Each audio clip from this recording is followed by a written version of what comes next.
അപ്പോൾ ഇനി നമുക്ക് പുതിയ ബ്രേക്ക് പാഡ് ഇടാം. 220 രൂപയാണ് ബ്രേക്ക് പാഡിൻ്റെ വില. പഴയതിനെ അപേക്ഷിച്ച് പുതിയത് എത്ര കനമുണ്ട് നോക്കിയേ. പഴയത് ഉപയോഗിച്ച് തീർക്കാവുന്നിടത്തോളം തീർത്തിട്ടുണ്ട്. ബ്രേക്ക് പിസ്റ്റൺ ഉള്ളിലേക്ക് തള്ളാനായി പിസ്റ്റൻ്റെ ഉള്ളിൽ കട്ടിക്ക് അത്യാവശ്യം തുണി തിരുകി കയറ്റുക.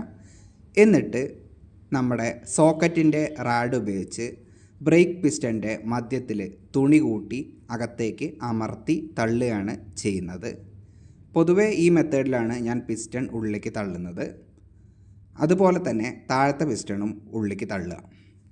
കുറച്ചൊരു അധ്വാനം വേണ്ട പണിയാണ്. പക്ഷേ ഈ രീതിയിലാണെങ്കിൽ പിസ്റ്റൺ നമുക്ക് സേഫായി ഉള്ളിലേക്ക് തള്ളിക്കയറ്റാൻ കഴിയും. പിസ്റ്റൺ മുഴുവനായി ഉള്ളിലേക്ക് കയറി കഴിഞ്ഞാൽ നമുക്ക് അടുത്തതായിട്ട് പാഡ് സ്പ്രിങ് ഇടാം. അതിൻ്റെ ഒരു ക്ലിപ്പ് കറക്റ്റ് കാലിപ്പറിൻ്റെ ഹോളിൽ വെച്ച് ഉള്ളിലേക്ക് അമർത്തി കൊടുക്കാനേ ഉള്ളൂ. വളരെ എളുപ്പമാണ്. ഇനി നമുക്ക് കാലിപ്പറിൻ്റെ ബ്രാക്കറ്റ് ഇൻസ്റ്റാൾ ചെയ്യാം. ബൂട്ടിൻ്റെ ഉള്ളിലേക്ക് കറക്റ്റായിട്ട് പിന്നുകൾ വെച്ച് അമർത്തി കൊടുക്കുക. അത്രയേ ഉള്ളൂ. ഇനി നമുക്ക് ഉള്ളിലെ ബ്രേക്ക് പാഡ് ആദ്യം ഇടാം. പാഡ് അതിൻ്റെ കട്ടിങ്ങിനുള്ളിൽ വെച്ച് യഥാസ്ഥാനത്ത് വെച്ച് കറക്റ്റ് പാഡ് സ്പ്രിങ്ങുമ്മ അമർത്തി പിടിക്കുക.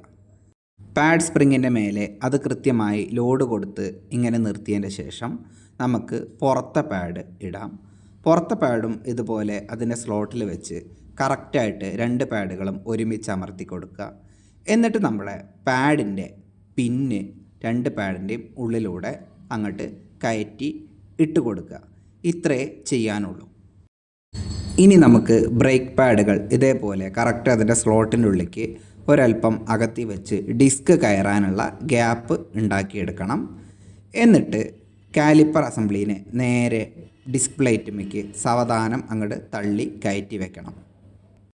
അതിൻ്റെ ശേഷം കാലിപ്പറിൻ്റെ 2 ബോൾട്ടുകൾ ഇട്ട് കൊടുത്ത് കാലിപ്പറിനെ ടൈറ്റ് ചെയ്ത് അതിൻ്റെ സ്ഥാനത്ത് ഉറപ്പിക്കണം. ആദ്യം വിരൽ കൊണ്ട് 1-2 ത്രെഡ് മുറുക്കി ത്രെഡ് കറക്റ്റാന്ന് ഉറപ്പ് വരുത്തിയതിൻ്റെ ശേഷം സോക്കറ്റും റാഡും ഉപയോഗിച്ച് ചെറുതായിട്ടൊന്ന് ടൈറ്റ് ചെയ്ത് അവിടെ വയ്ക്കുക. ഇനി നമുക്ക് കാലിപ്പർ പിന്നിനെ ലോക്ക് ചെയ്യുന്ന 2 ക്വാർട്ടർ പിന്നുകൾ ഇട്ട് കൊടുക്കാം. സോക്കറ്റും റാഡും ഉപയോഗിച്ച് മുഴുവനായിട്ടും കാലിപ്പർ ബോൾട്ടുകൾ ടൈറ്റ് ചെയ്ത് അതിൻ്റെ സ്ഥാനത്ത് ഉറപ്പിക്കുക.